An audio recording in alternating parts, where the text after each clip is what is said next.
Hare Krishna, Hare Krishna, Krishna Krishna, Hare Hare, Hare Rama, Hare Rama, Rama Rama, Hare Hare.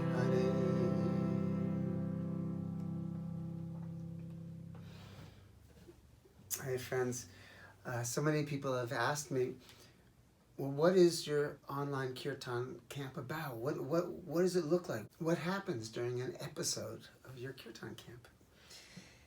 And, it's a hard question to answer because every episode is very, very different. From lesson 1 to lesson, God, there's so many little chapters within chapters. We explore the moods and the different deities and the different songs that I love to sing to these deities from my heart. But one very common theme I try my best to share is that bhakti, devotion, the path of bhakti is completely individual. That each person's journey is unique and different from everybody else's journey. And the way each person approaches the infinite, God, Goddess, is completely different than the way the next person approaches that one. And the moods, the landscape of the heart, each one of us has a completely different map. And in sharing about bhakti, I am doing my best, I hope, to help people and encourage people to find their own inner roadmap, their own inner path, and see the mountains, or see the valleys, or see the sun, or see the torrential rain, all the things that happen in the heart. And while doing that, I also share how to actually play some simple chants. And when I say simple, well, simple doesn't mean rudimentary or shallow or not filled with power. Because sometimes the very simplest of the chants, my God, they can touch your heart so deeply. So we start with chants that are simple technically, but are super deep emotionally and spiritually. And this Hare Krishna that I started with is one of the chants that I teach during the course. So let's just sing it together, and then I want to just help you get a little bit better acquainted with the notes. Because in the practice of Kirtan, in the art and the practice of Kirtan, one of the important things, whether you're a professional singer or just singing in your closet, is to get a feeling, like a personal, intimate feeling with the notes that we sing. And one of the ways to invite that feeling and develop that feeling is knowing the note names in the Indian system. It's called sargam.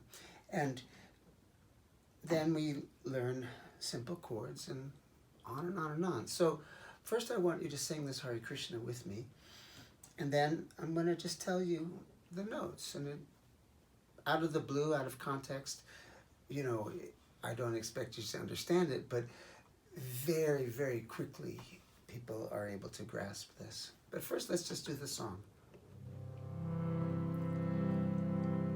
Hare Krishna, Hare Krishna, Krishna Krishna, Hare Hare, Hare Rama, Hare Rama, Rama Rama, Hare Hare, Hare Krishna, Hare Krishna, Krishna Krishna, Hare Hare,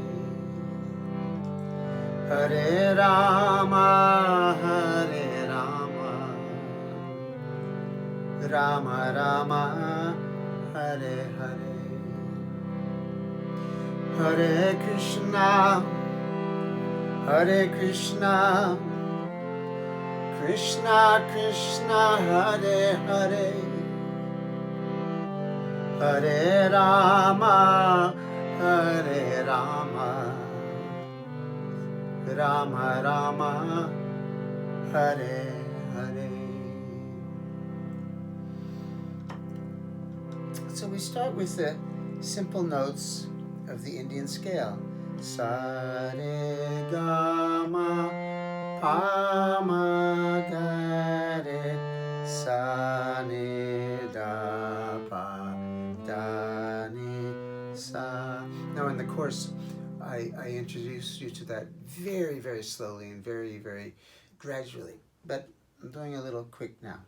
So then I go ga ga ga ga, ga ga ga ga, re sa re ga re sa sa, re pa pa pa, ma ga re sa re ga re sa sa. Hare Krishna, Hare Krishna, Krishna Krishna, Hare Hare, Hare Rama, Hare Rama, Rama Rama, Hare Hare. So then I show you where the notes are on the harmonium and how to place your fingers in a way that playing it becomes super simple. And we do that for a little bit. And then, for those who are interested, I have bonus sessions where I teach the chords. And I teach them also on guitar. Because, in traditional Indian singing, there's no chords. It's just drone and melody. But sometimes we Westerners like to hear Hare Krishna, Hare Krishna, Krishna Krishna, Hare Hare, Hare Rama, Hare Rama, Rama Rama, Hare Hare. So it seems complex, if you've never done it before. But for me, one of the most satisfying parts of Kirtan Camp, live Kirtan Camp and online Kirtan Camp, same, is the startled, happy look on people's faces when something that seemed, at first so completely inaccessible suddenly becomes completely easy. A little practice, of course, but then our hearts can go deeper in our singing and in our songs. And for me, the study and the learning of music has been hand in hand with my evolution as a bhakta, one who practices bhakti yoga. And the other thing, lastly, I'm just going to end this now, but lastly, I emphasize, and I say it so many times, that in bhakti, what we get isn't a result of our effort. What we get is a result of God's and Goddess's mercy. And how when we sing these simple songs, we offer ourselves, we surrender ourselves, and let God or Goddess, God and Goddess, give to us what they deem appropriate for our needs. So the approach is very relaxed. We're not trying to get enlightened. We're trying to be able to sing some beautiful songs and express our hearts and connect with our community and feel a sense of peace through this practice. So I guess you could say that's a sample class. I hope to see you online in the course. Namaste.